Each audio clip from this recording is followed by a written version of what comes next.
ಹೌದಿಲ್ಲ. ನಳ ದಮಯಂತಿ ನಳನ ಹೆಂಡತಿ ದಮಯಂತಿ ಕೂಡ ಮುಕ್ತಿ ಮಂದಿರ ಮುಟ್ಟಾಳ. ಪತಿವ್ರತ ಧರ್ಮದ ಶಕ್ತಿ ಅಕ್ಕಿ ಬಲ್ಲೆ ಇತ್ತು.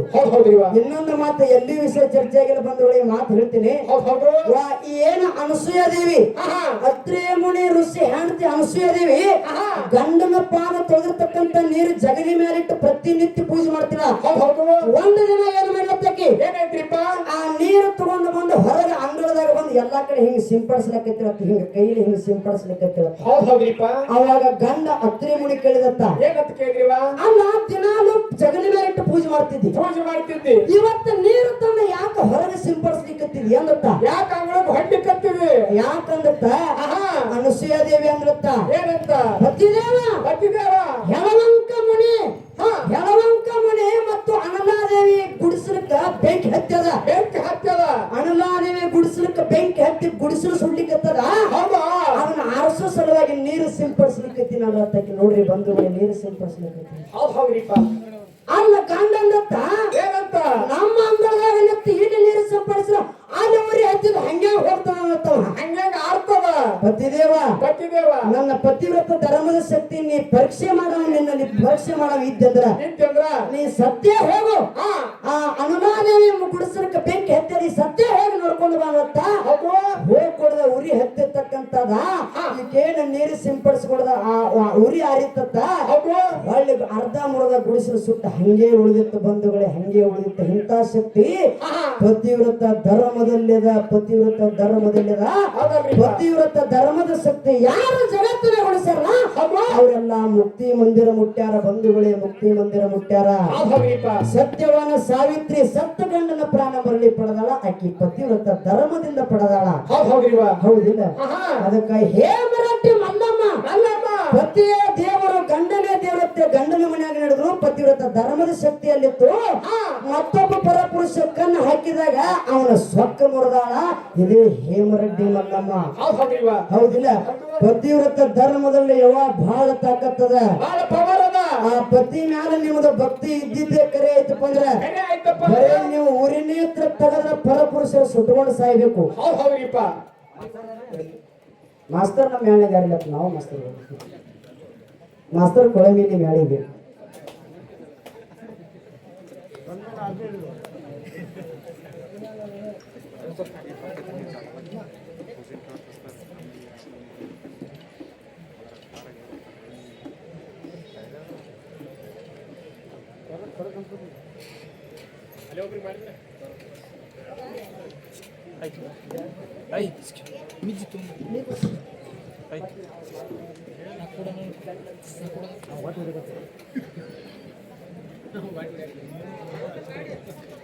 ನೀನು ಭಾಗ್ಯವಂತಿ ಪೂಜಾರಿದೀವೋ, ಅದ ಭಾಗ್ಯ ನೀನು ಬಂದದ ಇವತ್ತ.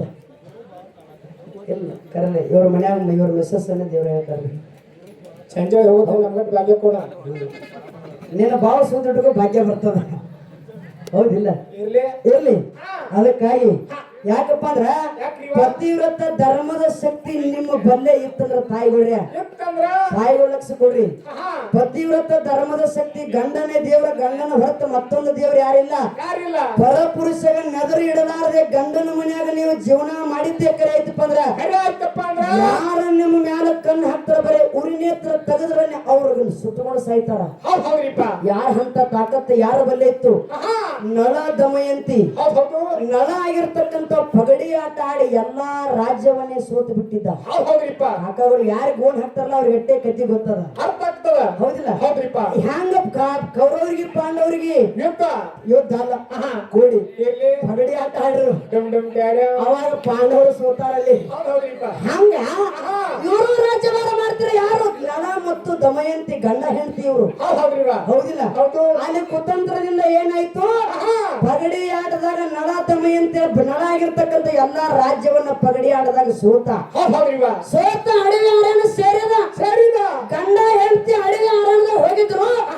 ಆ ಸಂದರ್ಭದಾಗ ಮೈ ಮೇಲೆ ಒಂದು ಚೂರು ಬಟ್ಟೆ ಕೂಡ ಬತ್ಲೆ ಇದ್ದೀವ ಯಾರ ನಳ ಅನ್ನುವಂತ ರಾಜ್ಯ ಹೌದ್ ಹೌದ್ರಿವ ಬತ್ಲೆ ಇದ್ದ ಹೆಂಡತಿಗೆ ನನ್ನ ಮಗ ಹೆಂಗ ತೋರಿಸುತ್ತೇವೆ ಮಗ್ನಾನ ಮಾಡ್ಕೊಂಡಿರ್ತಕ್ಕಂಥ ಹೆಂಡತಿನ ಬಿಟ್ಟು ಹಂಗೆ ಎದ್ದು ಹೋದತ್ತ ಹೌದ್ ಹೌದ್ರಿವ ಅವಾಗ ರಾತ್ರಿ ಎತ್ತರಾಗ ಎದ್ದು ನೋಡ್ತಾಳ ಮಗ್ಗಲ್ದಾಗ ಗಂಡಿಲ್ಲ ಅಡವಿ ಆರ್ಯಾಣದಾಗ ಹೌದ್ ಹೌದು ಆರ್ಯಾಣದಾಗ ಗಂಡಿಲ್ಲ ಈಕೆಗೆ ಏನಾಯ್ತು ತಿಗಲ ಬಡಿತು ನನ್ನ ಗಂಡಿ ಎಲ್ಲಿ ಹೋಗ್ಯಾನಂತೇಳು ಹೌದ್ ಹೌದ್ರಿಪ್ಪ ಎತ್ತ ನಳರಾಜ ನಳರಾಜ ನಳರಾಜ ಅಂತ ಗಂಡನ ಧ್ಯಾನ ಮಾಡ್ಕೊತ ಹಂಗೆ ಹೋಗ್ತಾಳ ಹೆಣ್ಮಗಳ ದಮಯಂತಿ ಹಂಗೆ ಹೋಗ್ತಾಳ ಹೌದು ಮುಂದೆ ಹೋಗಲು ಬೇಟೆಗಾರ ಅಡವಿಯೊಳಗೆ ಬಂದ ಬಂದಲ್ರಿವ ಅಡವಿಯೊಳಗೆ ಬೇಟೆಗಾರ ಬಂದು ಬೆಲ್ಲವನ್ನು ಹಿಡ್ಕೊಂಡು ಬಂದ ಈಕೆ ಸುಂದರವಾಗಿರ್ತಕ್ಕಂಥ ಹೆಣ್ಮಗಳ ರೂಪ ಲಾವಣ್ಯವನ್ನ ನೋಡಿ ನೋಡಿ ಈಕೆಗೆ ಏನಾಯ್ತು ಒಂದು ಹಾವು ನುಂಗ್ಲಿಕ್ಕೆ ಬಂದಿತ್ತು ಹೌದ್ ಹೌದ್ರಿಪ್ಪ ಹೊಟ್ಟ ವಿಷ ಸರ್ಪ ಘಟ ಸರ್ಪ ಹಾವದ ಹೌದು ಈಕಿನ ನುಂಗ್ಲಿಕ್ಕೆ ಬಂದಿರ್ತಕ್ಕಂಥ ಹಾವಿನ ಕೈಯಿಂದ ಬಿಡಿಸಿದವ ಯಾರು ಬೇಟೆಗಾರ ಬೇಟೆಗಾರ ಯಪ್ಪ ಯಾವಾಗ ನನ್ನ ಹಾವಿನ ಬಾಯಿಂದ ನನ್ನ ಪಾರ ಮಾಡಿದಪ್ಪ ಅಂದ್ರ ನನ್ನ ಬಿಡಿಸಿಪ್ಪ ಅಂದ್ರ ನಿನಗೆ ಮುಂದೆ ನೀ ಉದ್ಧಾರ ಆಗ ತಿಳ್ಕೊಳ ಗಣಮಗ ಆಶೀರ್ವಾದ ಮಾಡಿದ್ದಿದ್ಲಕ್ಕಿ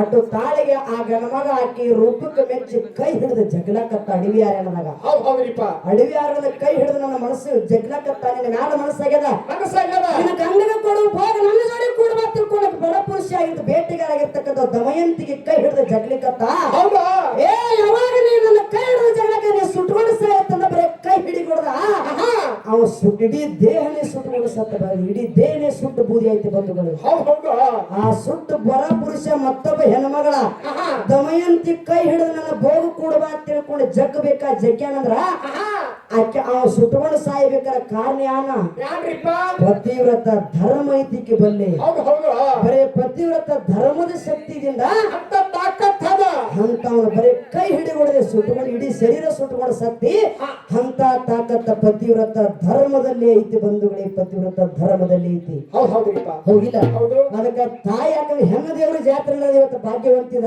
ಹೌದ್ ಹೌದು ಅದಕ್ಕ ಇವತ್ತು ಇಟ್ಟೋತನ ಹೆಣ್ಮಕ್ಳ ಬಗ್ಗೆನೇ ಮಾತು ಹೇಳ್ಬೇಕಾಗ್ಯದ ಹೌದ್ ಹೌದ್ರಿಪ್ಪ ಇನ್ನು ಮುಂದಿನ ಸಂಧಿಗೆ ಮುಂದಿನ ಸಂಧಿಗೆ ಹೆಣ್ಮಕ್ಳೊಳಗ ಧರ್ಮದಿಂದ ನೋಡೋಣ ಯಾರ್ಯಾರ ಮುಕ್ತಿ ಬಂದ್ರೆ ಮುಟ್ಟಾರ ಮುಂದಿನ ಸಂಧಿಗೆ ಮಾತಾಡೋಣ ಮಾತಾಡೋಣ್ರಿ ಅದಕ್ಕಾಗಿ ಇನ್ನೊಂದು ಮಾತ ಇಲ್ಲಿ ಯಾರೋ ಒಂದು ಪ್ರಶ್ನೆ ಕೇಳಿದ್ರು ಪ್ರಶ್ನೆ ಕೇಳೋದು ಏನ್ ಮಾಡ್ಯಾರಂದ್ರ ಒಂದು 100 ರೂಪಾಯಿ ಆಯ್ರು ಕೊಟ್ಟಾರ ಹೌದ್ ಹೌದ್ರಿಪ್ಪ ಕುರುಕ್ಷೇತ್ರ ಯುದ್ಧ ಪ್ರಾರಂಭವಾದದ್ದು ಯಾವಾಗ ಯಾವ ಮುಹೂರ್ತದಲ್ಲಿ ಅಂತೇಳಿ ನಾ ಇದೇಗಿನ ಸಂದರ್ಭದಾಗ ನಾ ಮಾತು ಹೇಳಿದ್ದೆ ಹೌದ್ ಹೌದ್ರಿವ ಏನಂತೇಳಿ ಏನ್ರಿವ ಕೌರವರಿಗೆ ಪಾಂಡವರಿಗೆ ಕುರುಕ್ಷೇತ್ರ ಯುದ್ಧ ನಡೆದಿತ್ತು ಹೌದ್ ಹೌದ್ರಿಪ್ಪ ಯುದ್ಧಕ್ಕೆ ತಯಾರಾಗಿದ್ರು ಕೃಷ್ಣ ಅರ್ಜುನಗ ಮಾತು ಹೇಳ್ತಿದ್ದ ಹೌದ್ ಹೌದಾ ಎಲ್ಲೇ ಅರ್ಜುನ ಅರ್ಜುನ ಕುರುಕ್ಷೇತ್ರ ಯುದ್ಧ ನಿನಗೆ ಜಯ ಸಾಧಿಸ್ಬೇಕಾರ ದುರ್ಗಾ ಮಾತೆ ಧ್ಯಾನ ಮಾಡು ಧ್ಯಾನ ಮಾಡು ದುರ್ಗಾದೇವಿನ ನೆನಿ ಅವಾಗ ನಿನಗೆ ಯುದ್ಧದಾಗ ಜಯ ಸಾಧಿಸ್ತಿ ಅಂತೇಳಿ ಕೃಷ್ಣ ಹೇಳಿರ್ತಕ್ಕಂತ ಮಾತು ಉಪದೇಶ ಮಾಡಿದ್ದ ಹೌದು ಅವಾಗ ಅರ್ಜುನ ದುರ್ಗಾದೇವಿ ನಾಮಸ್ಮರಣೆ ಮಾಡಿದ ದುರ್ಗಾದೇವಿ ಬಂದು ಪ್ರತ್ಯಕ್ಷ ಆಗಿ ನಾನು ಮತ್ತು ಕೃಷ್ಣ ಇಬ್ಬರು ಕೂಡ್ಕೊಂಡು ನಿನ್ನ ಕುರುಕ್ಷೇತ್ರ ಯುದ್ಧಕ್ಕೆ ಜಯ ಸಾಧಿಸಕ್ಕೆ ನಾವೇ ನಿಮಗೆ ಮುಂದೆ ಬಂದು ಆಶೀರ್ವಾದ ಮಾಡ್ತೀವಿ ಅಂತ ಮಾತು ಹೇಳಿದ್ರು ಹೌದ್ ಹೌದ್ರಿಪ್ಪ ಹೌದಿಲ್ಲ ಹೌದು ನಮ್ಮ ಆಶೀರ್ವಾದ ಸದಾ ಐತಿ ನೀ ಹೋರಾಡುವ ತಿಳ್ಕೊಂಡು ಪ್ರತ್ಯಕ್ಷ ಆಗಿ ದುರ್ಗಾದೇವಿ ಆಗಿರ್ತಕ್ಕಂಥಕಿ ಯಾರಿಗೆ ಅರ್ಜುನಗ ಆಶೀರ್ವಾದ ಮಾಡಿ ಹೋದ ಬಂಧುಗಳಂತ ಈ ಕತಿ ಮಾತಾಡಿದ್ದೇನೆ ಯಾಕಂದ್ರೆ ಇವತ್ತು ನಮ್ಮ ಅವನು ನೆನೆಸಬೇಕಾಗ್ಯದ ಹೌದ್ ಹೌದ್ರಿಪ್ಪ ಅಲ್ಲಿ ಕುರುಕ್ಷೇತ್ರ ಯುದ್ಧ ನಡೆದಾಗ ಅರ್ಜುನ ದುರ್ಗಾದೇವಿ ಧ್ಯಾನ ಮಾಡ್ಯಾನ ಹೌದ್ ಹೌದು ಇಲ್ಲಿ ಎರಡು ಮೇಲೆಗೆ ಇಲ್ಲಿ ಒಂದು ಯುದ್ಧ ನಡೆದ ಜ್ಞಾನದ ಯುದ್ಧ ಧ್ಯಾನದ ಯುದ್ಧ ಈ ಯುದ್ಧದಾಗ ನಾ ಪಾಸ್ ಆಗ್ಬೇಕಾದ್ರೆ ಭಾಗ್ಯವಂತಿ ಧ್ಯಾನ ನಾ ಮಾಡ್ತೀನಿ ಅಂತೇಳಿ ಈ ಮಾತು ಹೇಳಿದ್ದೆ ಹೌದಾ ಹೌದಿಲ್ಲ ಆ ಮಾತು ಕೇಳಿದ ಒಬ್ರು ಯಾರೋ ಕಾಕಗಳ ಬಂದು ಗಾಡಿಗೆ ಬಂದು ಚೀಟಿ ಕೊಟ್ರು ಕೊಟ್ಟಾರಲ್ರಿಪ್ಪ ಹೌದಿಲ್ಲ ಹೌದು ಕುರುಕ್ಷೇತ್ರ ಯುದ್ಧ ಯಾವಾಗ ನಡೆದೈತಿ ಯಾವ ಮುಹೂರ್ತದಾಗ ನಡೆದೈತಿ ಅಂತ ಕೇಳ್ಯಾರ ಹೌದು ಅದಕ್ಕಾಗಿ ದ್ವಾಪಾರ ಯುಗ ಮುಗಿಲಿಕ್ಕೆ ಬಂದಿತ್ತು ಕಲಿಯುಗ ಪ್ರಾರಂಭದೊಳಗಿತ್ತು ಹೌದ್ ಹೌದ್ರಿಪ್ಪ ದ್ವಾಪಾರ ಯುಗ ಮುಗಿಲಿಕ್ಕೆ ಬಂದಿತ್ತು ಕಲಿಯುಗ ಪ್ರಾರಂಭ ಆಗ್ಲಿಕ್ಕೆ ಬಂದಿತ್ತು ಹೌದ್ರಿ 3137ನೇ ಇಸವಿಯೊಳಗ ಪೂರ್ವ ನಕ್ಷತ್ರ ಮತ್ತು ಫೆಬ್ರವರಿ ತಿಂಗಳದಾಗ ಬೆಳಗಿನ ಜಾವದಾಗ ಕುರುಕ್ಷೇತ್ರ ಯುದ್ಧ ಪ್ರಾರಂಭ ಆಗ್ಯದ ಬಂಧುಗಳಿಗೆ ಕುರುಕ್ಷೇತ್ರ ಯುದ್ಧ ಪ್ರಾರಂಭ ಆಗ್ಯದ ಹೌದ್ ಹೌದು ಇದು ಧರ್ಮಶಾಸ್ತ್ರ ಅನ್ನುವಂತ ಬುಕ್ಕಿನೊಳಗ ಇದ ಪ್ರಶ್ನೆ ಕೂತ್ರ ನೀವು ಕೇಳಿರ್ತಕ್ಕಂಥ ಪ್ರಶ್ನೆ ಕೂತ್ರ ಐತಿ ಅನ್ನುವಂತ ಮಾತನ್ನ ಹೇಳಿ ಇನ್ನೊಂದು ಮಾತ ಏನ್ರಿಪ್ಪ ಏನ್ ಕೇಳ ಕುರುಕ್ಷೇತ್ರ ಯುದ್ಧದಲ್ಲಿ ಯಾರು ಅಡುಗೆಯನ್ನು ಮಾಡಿದ್ದು ಅಂತ ಒಂದು ಕೇಳ್ಯಾರ ಹೌದು ಅವ್ರು ಬರೀ ಕೇಳೋದೈತ್ರಿ ಯಾರ ಪ್ರಶ್ನೆ ಕೇಳ ಸ್ವಲ್ಪ ಅವ್ರ ಮಕ್ಕ ನಮಗೆ ಬಿಟ್ಟು ಅಡಿಗೆ ಭಟ್ರು ಮಾಡ್ತಾರ ಯಾರು ಭೀಮಪ್ಪರ ಕೆಮಲಾಪುರ ಕೆಮಲಾಪುರ ಹಿರಿಯರು ಬಹಳ ಅನುಭವಸ್ಥರು ಹೌದ್ರಿಪ್ಪ ಸತ್ಯ ಮಾತ ನಾವು ಮಾತಾಡಕತ್ತಿಪ್ಪ ಅಂದ್ರ ಅದಕ್ಕೆ ಉತ್ತರ ಹೇಳೋ ತಾಕತ್ತು ನಮ್ಮ ಬಲ್ಲಿ ಐತೋ ಏನಿಲ್ಲ ಪರೀಕ್ಷೆ ಮಾಡ್ಲಿಕ್ಕತ್ತಾರ ಚೆಕ್ ಮಾಡ್ಲಿಕ್ಕತ್ತಾರ ಪ್ರಶ್ನೆ ಕೊಟ್ಟಾರ ಉತ್ತರ ಹೇಳಕತ್ತೀನಿ ಅದಕ್ಕೆ ಉತ್ತರ ಕರೆನ ಸತ್ಯ ಅವ್ರು ಮಾತಾಡ್ಬೇಕು ಹೌದಿಲ್ಲ ಅವ್ರ 100 ರೂಪಾಯಿ ಕಲಾಕಾಣಿ ಕೊಟ್ಟ ಕುರುಕ್ಷೇತ್ರ ಯುದ್ಧದಾಗ ಅಡಿಗೆ ಮಾಡಿದವ್ರು ಯಾರ ಅಂತೇಳಿ ಕೇಳ್ಯಾರ. ಹೌದು ಅಲ್ಲಿ ಅಡಿಗೆ ಮಾಡಿದವ್ರು ಯಾರಪ್ಪ ಅಂದ್ರೆ ಉಡುಪಿ ರಾಜ. ಹೌದು ಅಡಿಗೆ ಮಾಡಿದವರು ಉಡುಪಿ ರಾಜ. ಹೌದು ಕುರುಕ್ಷೇತ್ರ ಕೌರವರಿಗೆ ಪಾಂಡವರಿಗೆ ಯುದ್ಧ ನಡೆದಿತ್ತು. ನಡೆದಿತ್ತು.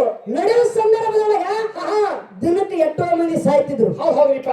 ಎಷ್ಟು ಮಂದಿ ಸತ್ತಾರ ಅನ್ನುವಂಥದ್ದು ಕೃಷ್ಣಗಿರ್ತಕ್ಕಂಥವ ಉಡುಪಿ ರಾಜಾಗ ಹೇಳ್ತಿದ್ದ. ಹೌದ್ರಿವ. ಅವ್ರ ಸಂಖ್ಯೆ ಹೇಳ್ತಿದ್ ಇಟ್ಟು ಮಂದಿ ಸತ್ತಾರ, ಇಟ್ಟೇ ಮಂದಿ ಉಳಿದಾರ ಸಂಖ್ಯೆ ಹೇಳ್ತಿದ್ದ. ಅಷ್ಟೇ ಜನರಿಗೆ ಉಡುಪಿ ರಾಜ ಆಗಿರ್ತಕ್ಕಂಥವ ಅಡಿಗೆ ಮಾಡಿ ಒಂದು ಅಗಳು ಕೂಡ ಕೇಡಾಗಲಾರ್ದಂಗ ಉಡುಪಿ ರಾಜ ಕುರುಕ್ಷೇತ್ರ ಯುದ್ಧದಾಗ ಆ ಉಡುಪಿ ರಾಜ ಆಗಿರ್ತಕ್ಕಂಥವ ಅಡಿಗೆ ವ್ಯವಸ್ಥೆ ಮಾಡಿದವ ಅವನೇ. ಹೌದ್ರಿಪ್ಪ ಅನ್ನುವಂಥ ಮತ್ತನ್ನು ಯಾರು ಕೇಳಿರ್ಲಿ ಬಂಧುಗಳ ದಯವಿಟ್ಟು ಅದನ್ನ ಕೇಳ. ಅದಕ್ಕ ಕರೆಕ್ಟ್ ಕರೆಕ್ಟ್ ಸುಳ್ಳು ನಾನು ಉತ್ತರ ನಾನು ಸಿಕ್ಕದ್ರ ಅಷ್ಟು ಬುಕ್ಕಿನ ಪ್ರಕಾರ ಮಾತಾಡಿದ್ರ ಅನ್ನೋಂಥ ಮಾತನ್ನ ಹೇಳಿ ಅದಕ್ಕಾಗಿ ಬಹಳ ಮಾತನಾಡಲಾರನೆ ಇವತ್ತ ಹೆಚ್ಚಿಗೆ ಮಾತು ಇನ್ನೊಂದು ಮಾತು ಕೇಳೋರು ಇನ್ನೊಂದು ಬಹಳ ಮಾತಾಡೋದನ್ನ ಧರ್ಮದ ಬಗ್ಗೆ ಕೇಳೋರು ಸರ್ಜೋಡಿ ಕಲಾವಿದರು. ಹೌದಿಲ್ಲ? ಧರ್ಮದಾಗ ಏನಿ ಕೇಳೋರು ಕೃತ ತ್ರತ ದ್ವಾಪರ ಕಲಿಯುಗ. ಹೌದಿಲ್ಲ? ತ್ರೇತಾಯುಗದಾಗ ಧರ್ಮದ 4 ಕಾಲಗಳಿದ್ದು. ತ್ರೇತಾಯುಗದಾಗ 3 ಕಾಲ ಬಂದು ಒಂದು ಕಾಲ ಕಡಿಮೆ ಇತ್ತು. ದ್ವಾಪರ ಯುಗದಾಗ ಮತ್ತೆ 2 ಕಾಲ ಬಂದು. ಕಲಿಯುಗದಾಗ ಸತ್ಯ ಧರ್ಮದ ಒಂದೇ ಕಾಲದ. ಧರ್ಮವಂತರು ನೀವು ಅಟ್ಟಿದ್ರೆ ನಿಮ್ಮದು ಸಂಖ್ಯೆ ಯಾಕೆ ಇಳ್ಕೋತ ಬತ್ತು? ಯಾಕೆ ಕಮ್ಮಾತು? ಮರ್ತ್ಯ ಮಂಡಲದಲ್ಲಿ ಹಿಂದ ಅತಿಥಿ ದೇವೋಭವ ಅಂತೇಳಿ ಕರಿತಿದ್ರು ತ್ರೇತಾಯುಗದಾಗ. ನಿಮಗೆಲ್ಲ ಗೊತ್ತಿರ್ತದ. ಯಾರಾದ್ರೂ ನಮ್ಮ ಮನೆಗೆ ಬಂದ್ರಂದ್ರ ಅತಿಥಿ ಸತ್ಕಾರ ಮಾಡಿ ಗುರು ಬಂದ್ರ ಅವ್ನ ಸತ್ಕಾರ ಮಾಡಿ ಅವರಿಗೆ ದಾನ ಮಾಡಿ ಗುರುದಕ್ಷಿಣೆ ಕೊಟ್ಟು ಎಲ್ಲಾ ಕಳ್ಸ ಅತಿಥಿ ದೇವೋಭವ ಅಂತ ಹೇಳ್ತಿರು. ಅದೆಲ್ಲಾ ತ್ರೇತಾಯುಗದಲ್ಲಿ ಹೊಗೆದ ಅತಿಥಿ ದೇವೋಭವ. ಈಗ ಮನೆ ಮುಂದೆ ಏನ್ ಮಾಡಿ ನಾಯಿ ಕಟ್ಲಾಕತ್ತೀವಿ ನಾವು. ನಾಯಿ ಹೌದಿಲ್ಲ? ಅಲ್ಲಿಗೆ ಇಲ್ಲಿಗೆ ಅಜ ಗಜಾಂತರದ ಬಹಳ ಪರ್ಕದ ದ್ವಾಪರ ಕಲಿಯುಗ. ಹೌದಿಲ್ಲ? ತ್ರೇತಾಯುಗದಾಗ ಮನುಷ್ಯನ ಆಯುಷ್ಯ ಎಷ್ಟಿತ್ತು? ದಾನ ಧರ್ಮ ಪರೋಪಕಾರ ಮಾಡ್ತಿದ್ದೀವ. ತ್ರೇತಾಯುಗದಾಗ ಇವನ ಆಯುಷ್ಯ 1,00,000 ವರ್ಷ ಆಯುಷ್ಯ ಇತ್ತು. ತ್ರೇತಾಯುಗದಾಗ ದಾನ ಧರ್ಮ ಮತ್ತೆ ಮಾಡೋದು ಕಡಿಮೆ ಇತ್ತು. ದಾನ ಮಾಡೋದು ಕಡಿಮೆ ಇತ್ತು ಒಂದು ಮನುಷ್ಯಾಗ. ಯಾವಾಗ? ತ್ರೇತಾಯುಗದಾಗ ಮತ್ತೆ ಒಂದು ಕಾಲ ಕಡಿಮೆ ಇತ್ತು. 10,000 ವರ್ಷ ಆಯುಷ್ಯ ಬಂತು. ಹೌದಿಲ್ಲ? ದ್ವಾಪರ ಯುಗಕ್ಕೆ ಬಂದ ಮತ್ತೆ ದಾನ ಧರ್ಮ ಕಡಿಮೆ ಇತ್ತು. ಇಲ್ಲಿ ಎಷ್ಟಾಯ್ತು? 10,000. ಯಾಕಂದ್ರೆ 1,000 ವರ್ಷ ಆಯ್ತು. ತ್ರೇತಾಯುಗಕ್ಕೆ ಬಂದ 100 ವರ್ಷ ಆಯ್ತು.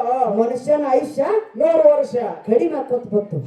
ಫಸ್ಟ್ ಗೆ 1,00,000 ವರ್ಷ ಇತ್ತು. ಎರಡನೇ ತ್ರೇತಾಯುಗದಾಗ 10,000 ವರ್ಷ ಇತ್ತು. ಮತ್ತು ದ್ವಾಪರ ಯುಗದಾಗ 1,000 ವರ್ಷ ಆಯುಷ್ಯಿತ್ತು. ಕಲಿಯುಗದಾಗ 100 ವರ್ಷ ಆಯುಷ್ಯದ. ಇದಾಗಬೇಕಾರ ಕಾರಣ ಏನ? ನೀವು ಮಾಡುವಂತ ದಾನ ಮಾಡೋದ ಕಡಿಮೆ ಆಗ್ಯದ. ಕರ್ಮದ ಫಲ ನಿಮಗೆ ಬೆನ್ನು ಹತ್ತದ. ಅದಕ್ಕಾಗಿ ಒಂದೊಂದು ಧರ್ಮ ಒಂದೊಂದು ಕಡೆ ಹೊಂಟದ. ಹೌದಿಲ್ಲ? ದಾನ ಧರ್ಮ ಪರೋಪಕಾರ ಎಲ್ಲಿ ಇರ್ತದಲ್ಲ ಅವ್ರ ಮನೆಯೊಳಗೆ ಸಾಕ್ಷಾತ್ ಭಗವಂತನ ವಾಸದ. ದಾನ ಧರ್ಮ ಎಲ್ಲಿ ಕಡಿಮೆ ಅದನ ಅಲ್ಲಿ ಭಗವಂತ ಅವರಿಂದ ದೂರದಾನ. ಹೌದಿಲ್ಲ? ಹಂಗ ನಿಮ್ಮ ದಾನ ಮಾಡೋದು ಕಡಿಮೆ ಹಾಕೋತ ಬಂದದ. ಇಲ್ಲಿ ಧರ್ಮದ ಸಂಖ್ಯೆನೂ ಕಡಿಮೆ ಆಗ್ಯದ. ಹೌದಿಲ್ಲ? ಅನ್ನುವಂತ ಮಾತನ್ನ ಹೇಳಿ ನೀವು ಎಷ್ಟು ಪ್ರಶ್ನೆ ಮಾತಾಡಿಲ್ಲ ಅಟ್ಟಕ್ಕನೆ ನಿಮ್ಮ ಉತ್ತರ. ಅದಕ್ಕಾಗಿ ಜಗತ್ತಿನೊಳಗ ಧರ್ಮ ಅನ್ನುವಂಥದ್ದು ಶ್ರೇಷ್ಠ ಐತಿ. ಬೆಚ್ಚಲ ರಾಜ್ಯ ಆಗಿರ್ತಕ್ಕಂಥ ರೇವಣ ಸಿದ್ಧ ಅಂಬಲಿ ದಾನ ಮಾಡಿದ. ಹೊಟ್ಟೆಸ್ತದಪ್ಪ ದಾನ ಮಾಡ್ತಂದಾಗ ಸುಡುವಂತ ಅಂಬಲಿಯನ್ನ ಬೆಚ್ಚಲ ರಾಜ ಗರ್ವ ಅಹಂಕಾರದಿಂದ ದಾನ ಮಾಡಿದ. ಇದನ್ನು ಬೇಕಾದ್ರೆ ಒಂದು ಸಾಕಾದ್ರೆ ಬೀಳಂದ ರಾಜ ಬೆಚ್ಚಲ ರಾಜ. ಆ ಸಂದರ್ಭದಾಗ ಸುಡುವಂತ ಅಂಬಲಿಯನ್ನ ಏನ ರಾಜಾಗ ದಾನ ಮಾಡಿದಲ್ಲ ರಾಜ ರೇವಣ ಸಿದ್ಧಿಗ, ಇಂತ ಅನ್ನ ನೀ ದಾನ ಮಾಡಿದಪ್ಪ ಅಂದ್ರ ನೀ ಸುಡುವಂತದ ದಾನ ಮಾಡಿದಪ್ಪ ನೀ ಸುಟ್ಕೊಂಡು ಹೋಗಿ ನಿಂದ ತಂದ. ಅದೇ ಅರಮನೆಗೆ ನಡಗಂಬಕ್ಕೆ ಏನು ಮಾಡಿದ ಅಂಬಲಿಯನ್ನ ಸೌರಿ ಬಿಟ್ಟ ರೇವಣ ಸಿದ್ಧ. ಬೆಚ್ಚಲ ರಾಜ ದಾನ ಮಾಡೋದ್ರಿಂದ ಅವನ ಅರಮನೆನೇ ಸುಟ್ಟುಕೊಂಡ ಬಂಧುಗಳ ಅರಮನೆ ಸುಟ್ಟು ಹೋಯ್ತು. ಇದಕ್ಕೆ ಮುಂದೆ ಏನು ಮಾತಾಡ್ತೀರಿ ಮಾತಾಡ್ರಿ. ನೀವು ಎಲ್ಲಿ ಮತ್ತೆ ಪಾಯಿಂಟ್ ಬಿಡ್ತಿರ್ಲ ಅಲ್ಲಿ ಮುಂದೆ ನನಗೆ ಮತ್ತೆ ಧರ್ಮದ ಬಗ್ಗೆ ಎಲ್ಲಿ ಕ್ರಾಸ್ ಹಾಕ್ರಿ ಅಲ್ಲಿ ಮತ್ತೆ ನಾನು ಮುಂದೆ ಮಾತಾಡ್ತೀನಿ ಅನ್ನುವಂತ ಮಾತನ್ನ ಹೇಳಿ ಇಲ್ಲಿ ನೀವು ಬೆಚ್ಚಲ ರಾಜ ದಾನ ಮಾಡಿದವ. ಹೌದಿಲ್ಲ? ಯಾಕೆ ತನ್ನ ಅರಮನೆ ಸುಟ್ಟುಕೊಂಡ? ಹೌದಿಲ್ಲ? ರೇವಣ ಸಿದ್ಧಿಗೆ ಅಂಬಲಿಯನ್ನು ದಾನ ಮಾಡ್ಯಾನ. ಯಾಕೆ ಸುಟ್ಟುಕೊಂಡ? ನಿಮ್ಮ ದಾನದೊಳಗೆ ಎಂತ ದಾನ ಇತ್ತು ನಿಮ್ಮದ? ಸ್ವಾರ್ಥದ ದಾನ ಇತ್ತು, ಏನು ಅಹಂಕಾರದ ದಾನ ಇತ್ತು, ನಿಸ್ವಾರ್ಥದ ದಾನ ಇತ್ತು? ಹೌದಿಲ್ಲ ಹೌದು. ಅದಕ್ಕಾಗಿ ಅನ್ನುವಂತ ಮಾತನ್ನ ನಿನಗೆ ಮಾತು ಕೇಳಿ ಕೇಳಿ. ಬಹಳ ಮಾತನಾಡದೆ ನಾಕೇ ನುಡಿ ಚಾಲ ಹಾಡಿ ಹಾಡಿ. ಬಹಳ ಯಾಕಂದ್ರೆ ವಿಷಯ ಮಾತಾಡೋದು ಭಕ್ಕಳದ ಹೌದ್ರಿಪ್ಪ. ಹೌದಿಲ್ಲ ಹೌದು. ಟೈಮ್ ಮಾತ್ರ ಬಹಳ ಶಾರ್ಟ್ ಅದ ಬಾಳ ಶಾರ್ಟ್ ಅದ. ಹಂಗ ಅವ್ರಿಗತ್ತೆ ನಾ ಪಾಲ್ತು ಮಾತಾಡುದಿಲ್ಲ ಹೌದ್ರಿಪ್ಪ. ಹಂಗ ನಗಸ್ಬೇಕಾದ್ರೆ ನಾ ಕೂತಲಿ ಯಾಕಂದ್ರೆ ಏನ ಸಂಜೆ 5 ಗಂಟೆ ಮಾಡ ಬರೀ ಮಾತೇ ಹೇಳ್ತೀನಿ ನಾ. ಮಾತೆ ನಮ್ಮ ಹಂಗ ಮಾತಾಡೋದು ಬೇಡ ಆಹಾ. ಕಡದಟ್ಟೆ ಇಟ್ಟಿ ತುರುಸುವರಿ ಅಂತ ಕಮಿಟಿ ಹೇಳ್ಯಾರಂದ್ರ ಹೌದು. ನಾಕೇ ನುಡಿ ಚಾಲ ಹಾಡಿ ಹಾಡಿ. ಬಾಳೆ ಕೊರಮೆಟ್ ಬಿಡು ಹೌದ್ರಿಪ್ಪ.